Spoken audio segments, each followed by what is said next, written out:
Hey there everyone, I'm here to talk about the Scottish coming-of-age comedy adventure film Where Do We Go From Here, written and directed by John McPhail of Warry and Drake Productions. I saw it last week at the Glasgow Film Festival, one of two screenings for its UK premiere at the Glasgow Film Theatre. I was hoping to go to both screenings, but I was able to get the Thursday screening, which I was really excited about because I've been wanting to see this film for, well, almost 3 years since they announced that they were going for it and making it. I believe the first drafts were at the back end of 2013, and it was filmed in 2014 over 16 days, and ever since they started filming I've just been so excited for the team at Warry and Drake, and as I believed in John McPhail's work.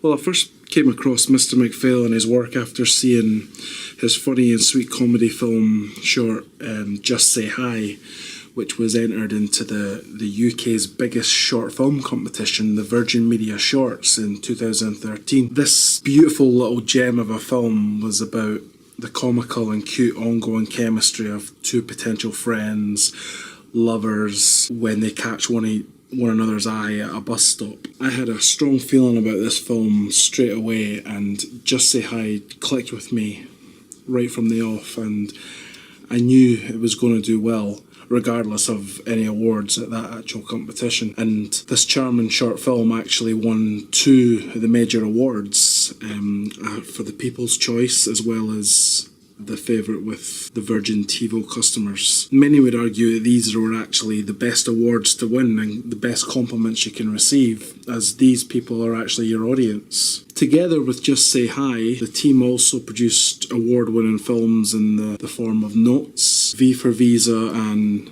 Doug and Steve's Holy Adventure, which all did well critically and won awards in towns, cities and countries across the world. And all this was in the first 12 months of John McPhail's filming career, which was quite remarkable. Warry and Drake had a successful fundraising campaign, and they set up a campaign on the website Indiegogo, and where they raised over £10,000, and that went a long way to helping to complete the film, and they had hundreds of backers from people from countries from all over. And as they said before, without the backers this film would not have been made. And in the closing credits of the film, there was huge roars of emotion and cheers, and because the production team as well as the backers know how important the Indiegogo backers were in getting the film completed. Where Do We Go From Here stars the Alaskan-born Tyler Collins. Tyler Collins also composed the music in the film. Well, 90%. I think 90% of the music he actually composed. I think only 4 tracks on the soundtrack weren't actually his, but it was a beautiful score, and Tyler, multi-talented guy that he is, hilarious, real knack for comedy, and he did brilliant with the composing of the music. Tyler Collins and director John McPhail are the best of friends, and they're very close, and they're actually a really seriously funny and friendly double act together. If you ever get the chance to see them both together, they're a real blast, to be honest. Tyler plays the lead role as James, a simple, gangly and awkward young man with a heart of gold who is brought up by his grandfather, Jim, played brilliantly by Jim Sweeney. James has ambitions to go and travel and see the world, but his plans get put to bed and put on hold for a while as his grandfather Jim gets poorly and has to go into a care home, unfortunately. And because he's so close to his granddad, he actually applies for a job in this care home so he can be close with him and spend as much time with him as possible. So James ends up getting a job as a porter in this care home. His granddad Jim sadly passes away, but by this time James has quickly become a huge part of the furniture in the home, and has some really close sort of friends and quite endearing friendships within this home now with several old people, much to the angst of the recently new employed nurse Nurse Jen, played by Lucy Jane Quinlan, who believes his relationship with the oldies is a little bit weird and creepy.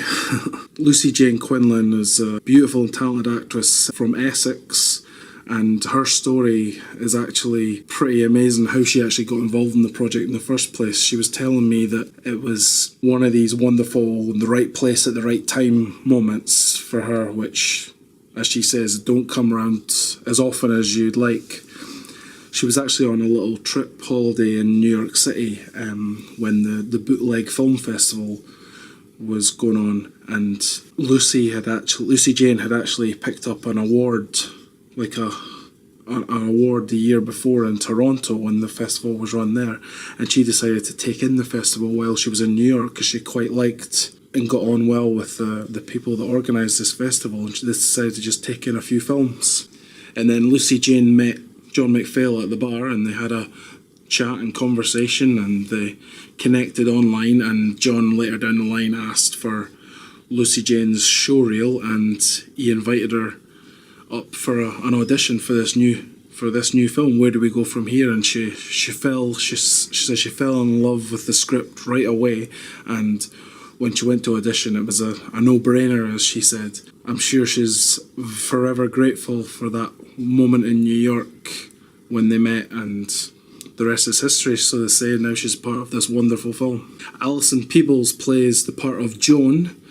She actually steals many scenes in this movie as the mad and hilarious Joan, alongside her sidekick Dierdre Murray, who plays Nancy. Richard Addison plays Malcolm, who is mute and communicates via a mini blackboard and chalk, resulting in many comical moments throughout the film, which are hilarious. The gorgeous Iranian-born actress Maryam Hamidi plays Miss Thompson, the film's main villain. She's the boss of this care home, and she's kind of like a cross between Nurse Ratched and One Flew Over the Cuckoo's Nest, and some of the characters you would see in the likes of the comedy film Horrible Bosses. It looks like Maryam Hamidi looks like she's having an amazing time being the bad guy here, and she played a brilliant role. As I mentioned, Jim Sweeney played the granddad,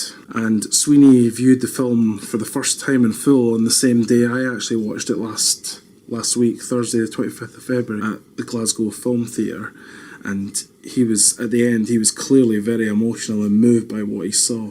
He said the film completely blew him away, and he said he was lost for words and speechless, which is a first for him, as he said. I won't tell you too much about what happened in this film, but it's an absolutely wonderful coming-of-age film that is hilarious, it's sad, it's heartwarming, romantic, moving, with beautiful music and a beautiful cast. The film was brilliantly edited by John McPhail himself, and prolific cinematographer Grant McPhee was the director of photography on the film, and there are some beautiful set pieces with some lovely colour tones throughout the film, making great use of natural light also, which really appealed to me as well. Where Do We Go From Here was filmed in several towns and locations in and around Scotland, including Falkirk, Alloa, Glasgow, and Coatbridge, which is John McPhail's hometown, and that's where all the care home scenes were filmed also, as well as places like Burnside and the Gorbals in the Glasgow, Lanarkshire area. Loch Lomond was also used as a location, the beautiful Loch Lomond, which doubled up as Loch Ness in the film. As I said, I won't talk about too much what happens in the film, I don't want to ruin it for you, but there is a hilarious, mad, crazy sort of adventure road trip that goes on in this film, which is very reminiscent of, I mentioned One Flew Over the Cuckoo's Nest earlier, but the fishing trip sequence in One Flew Over the Cuckoo's Nest, when Jack Nicholson takes a bunch of the residents out on a fishing trip, and there's a sequence in this film that did remind me of that. And also on this said adventure when they gate crash a 75th birthday party, which was hilarious too. This is a film I believe that could go down as a true Scottish classic, and it should be celebrated as such. This is a film that is a truly fantastic achievement in independent Scottish filmmaking. Absolutely everybody involved should be proud, and many millions of other people around the world should get the chance to see this wonderful coming-of-age feel-good film. Thousands of pounds raised, 16 days of filming, and endless hours and days of editing, promoting and spreading the word. The film finally had its UK premiere last week in Glasgow at the Glasgow Film Festival. And now the film is doing the festival circuit all around the world, and they're looking towards a potential and exciting distribution deal for the film. And I really wish them all the best, and they deserve all the luck in the world, because many people deserve to see this film. Once again, well done to Worry and Drake and team and everybody involved in creating this wonderful piece of work. As for the film's rating, it had a 15 rating at the Glasgow Film Festival, and it also had an R rating at a festival over in Wisconsin recently in the United States. I can only think it's for a few mild swear words, to be honest, thrown in two or three scenes, and also perhaps when Nurse Jen threatened to cut James's balls off. Nah, but joking aside, this is a film for all the family, for all ages, to be honest, regardless of aforementioned ratings. If you get the chance to see Where Do You Go From Here, please check it out. Your life will be a lot warmer and richer for it. P.S. By the way, see if you can figure out what happened to Mrs. Wilson. Thanks for watching. Speak soon, okay? Bye. These guys might be old, but they're a hoot and a half. It's not every day you get to crash a 75th.